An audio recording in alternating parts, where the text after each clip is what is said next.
Belvista Studios. In this episode, we are going to be talking about one of my most favourite tools in instructional design and for learning and development practitioners. It's user personas. So it's a human-centered design tool. Our team absolutely loves human-centered design. If you haven't heard of it before, please look it up and begin to understand it and experiment with it, because it's seriously created amazing projects for us and it's helped us really make a difference and meet project goals. So our team absolutely loves human-centered design, and this is just one of the tools that we use. So I'm just going to go through it today and basically enable you to start to understand if you could use it for your projects. I'm going to be referring to our human-centered design playbook. It's basically our guide that our team uses to run human-centered design for our projects. So one of the tools is user personas, and user personas answers who are we designing for. So who is your end user?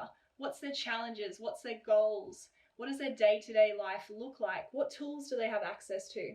If you can understand this, you can design a solution that makes a difference. So you may be asking, what if I don't know much about my user? How am I going to create a persona of them if I don't really know what their challenges are or their goals are? Well, this is a great place to be in, because it means that you're starting to understand the importance of needing to find out about them and understand their world. So there are a few different ways you can do this. One way is to conduct user interviews. So user interviews are where you meet with the user and you ask them questions and begin to understand what their world is like. So there are questions that we have in our human-centered design playbook that are able to be used for any project, but there also may be questions that are relevant to your specific project. So this is something that you can include as well. Another way to find out about your user is to conduct user observations. So user observations are where you watch your user, you see what their day-to-day life looks like, and you observe them to see what they actually do. What challenges do you see them having? Do they look frustrated when they're doing something? What's easy for them? And really understand what their life looks like. So this could be, if you're designing an induction or onboarding program, this could mean sitting in on that induction or onboarding program as if you were an inductee yourself and experiencing what that would be like. It could be, if you're designing something for a truck company, it could be sitting in the truck with the truck driver and seeing exactly how their day plays out. And through this understanding and the notes that you get from observation and interviews, you can start to create your user persona. If you don't have access to your user, that's okay, as long as you take the time to step into your user's shoes and at least think about what you think life might be like for them. It's better to do that than to not even consider what their life might be like at all. So once you have this information from your interviews, observations, or from the process of stepping into their shoes, you can start to design your user persona and fill out that template. So we have a template in our human-centered design playbook, but there's probably other templates out there that you can use, or you can create your own. But what you would include, and what's included in our templates, is you would have a photo of the user, and this really helps you humanize them. So if you can see an image of a person, you can think, okay, I'm actually designing for a real person. What would they need in this moment, or what decision would suit them? There'd be a name. So what do you want to name your user? This is another way to humanize them. An age bracket. So what age will your users be? Are they older generation or younger, or are they mixed?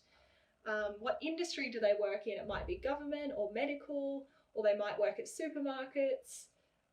What role are they in? So are they a supervisor? Are they an employee? Are they a frontline staff? Are they an executive? And this can really change the way that you design your solution for them.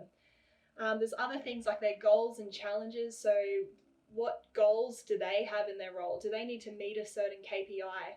Do they want to achieve something in their role? And how does your solution fit in with that? What tools do they use? So do they use email?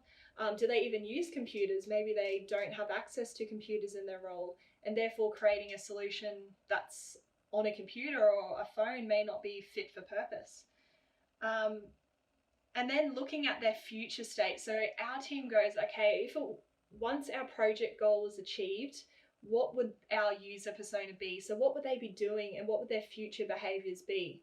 So say it was for performance conversations, what sort of actions would that user be taking in order to conduct good user performance conversations.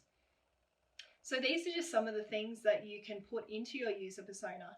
And you can see here, we've got an example and then we've got a template. And once we've completed our template, we make sure that we refer to it throughout our design process. So throughout an instructional design process, when we're developing, when we're making decisions about the project, we keep that persona with us and look at it so we can really understand whether we're making the right choice for them and creating a solution that aligns with them. Honestly, I love user personas. I really think it can help you make a solution that makes a difference, because if you can design something for your end user that really works for them and fits into their life, you're much more likely to change their behavior, make a difference, and meet your business goal. So that's the video on user personas. I hope you got something from it. If you would like to see the full section on user personas, check out our HCD or Human-Centered Design Playbook for instructional designers and learning and development practitioners. It's on our Creator Hub. It is something that you need to purchase, but like I said, it's been amazing for our team, and I really think it'll add value to people out in the world who are designing solutions. So thanks, and have an awesome day.